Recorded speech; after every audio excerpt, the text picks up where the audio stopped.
Halo semua, Assalamualaikum warahmatullahi wabarakatuh. Kembali lagi dengan saya Destia Fajarwati dengan membuat tugas program kebimbaan hari ketiga. Gimana teman-teman? Kabarnya sekalian? Tetap semangat dan terus belajar. Dasar hukum di Bimba itu ada dua, yaitu hak anak dan teori belajar dalam psikologi pendidikan. Nah, untuk yang pertama, hak anak. Hak anak itu bermain dan mendapatkan pendidikan. Nah, yang kedua itu teori belajar dalam psikologi pendidikan diadopsi oleh teori behavioristik yang digagas oleh Edward Ledron-Blight, yaitu the law of effects, hukum sebab akibat. Nah, the law of actors, hukum latihan, dan the law of readiness, hukum kesiapan. Nah, contohnya motivator membimbing anak dengan cara yang menyenangkan, maka anak akan senang mengulang kegiatan bermain sambil belajar.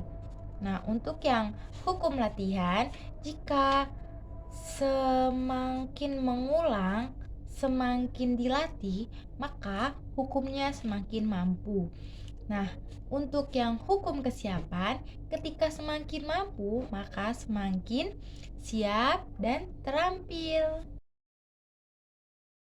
Nah, untuk di Bimba AIUEO itu diwajibkan untuk fun learning. Nah, adalah metode yang harus diterapkan di Bimba AIUEO dan manfaatnya sangat amat banyak. Salah satunya, anak menjadi nyaman dalam pembelajaran dan anak tidak cepat bosan. Nah, small step system yaitu secara bertahap. Ketika sudah memberikan pelajaran yang menyenangkan atau fun learning, jangan lupa juga dengan bertahap. Karena jika tidak bertahap, maka pembelajaran juga tidak akan menyenangkan. Nah, individual system bahwa yang sudah dijelaskan tadi kayak fun learning menyenangkan dan small step system bertahap. Individual system diterapkan karena tiga hal ini akan selalu berkaitan dalam pembelajaran. Nah, pendekatan ke anak satu-satu kita membedakan karakter anaknya. Misalnya karakter anak A dan B pastinya berbeda. Kita harus menerapkan ketiga-tiganya. Karena jika tidak, tujuan utama tidak akan tercapai. Hubungan antara bahagia dan fun learning. Nah, fun learning itu sendiri yaitu pembelajaran sepenuhnya menyenangkan. Sedangkan bahagia tujuan hidup manusia dan tujuan utama Bimba AIUEO. Bagaimana sih hubungannya? Bahagia, perasaan senang dan tentram, bebas dari rasa kesusahan. Nah, fun learning pembelajaran yang menyenangkan, rasa senang gitu. Nah, hubungan saling berkaitan nih. Kalau tidak fun learning, anak pasti tidak bahagia. Nah, maka kita harus menerapkan fun learning, menimbulkan kebahagiaan. Nah, jadi fun learning dan kebahagiaan atau bahagia mereka saling berkaitan. Minat belajar. Nah, Bimba itu bimbingan minat baca dan minat belajar anak. Sedangkan minat belajar adalah keinginan atau ketertarikan yang timbul dari dirinya sendiri ketika melakukan proses belajar tanpa adanya paksaan. Lalu, kenapa minat belajar harus ditumbuhkan? Ketika anak sudah tumbuh, minatnya akan muncul tuh ketertarikan. Itu kenapa minat belajar harus ditumbuhkan, karena berdampak baik. Anak bersemangat belajar. Nah, di Bimba Ayo EO kita mempunyai metode. Kita harus menerapkan tiga metode ini. Jika ketiganya sudah diterapkan, pasti akan menumbuhkan minat belajar itu sendiri.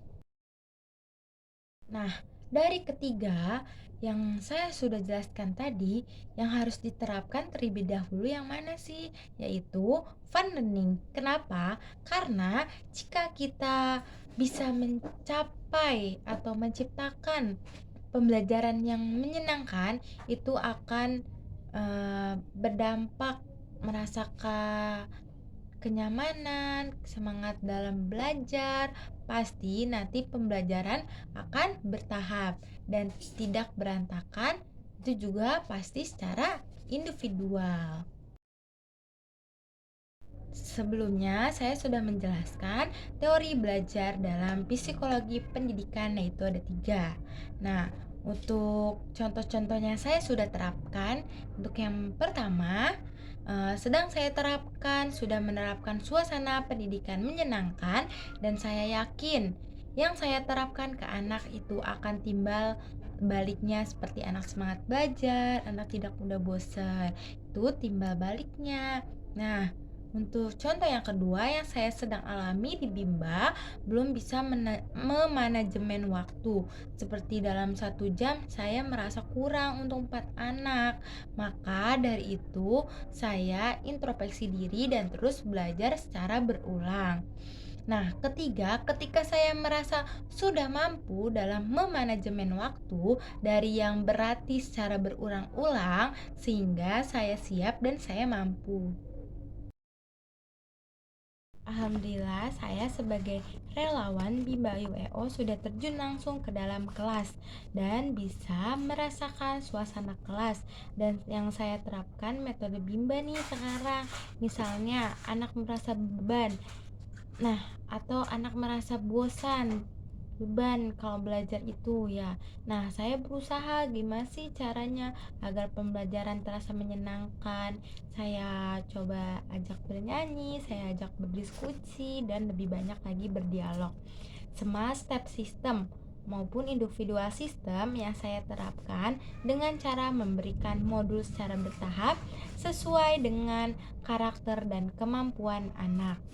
Nah, untuk di lingkungan sehari-hari, kita akan menjadi ramah kepada siapapun, sering tersenyum itu menunjukkan Anda atau kita sedang bahagia dan kebahagiaan itu bakal menular ke orang lain. Nah, untuk eh, contohnya yang berikutnya lagi tuh bangun pagi sama step system nih. Sebelum melakukan kegiatan yang kedua agar tidak berantakan semua harus sama step system ngapain aja nih ya sebelum melakukan kegiatan kedua. Nah, untuk yang ketiga membedakan cara individual sistem nih ke anak-anak atau ke orang tua udah pastinya berbeda. Nah, ada 3 nih dampak relawan tidak menerapkan metode Bimba, yaitu akan tidak menikmati proses membimbakan. Jika fun learning tidak diterapkan, maka akan tidak nyaman, bukan untuk anak saja, tapi sebagai kita relawan sudah pasti akan bosan dan suntuk. Nah, terpleset akan mengajarkan bukan membimbakan. Ada kaitannya dengan poin 2 juga nih, berpotensi merampas hak anak. Nah, jadi kenapa kita sebagai relawan harus menerapkan metode Bimba? Itu karena keuntungannya banyak sekali untuk anak maupun bagi kita sendiri.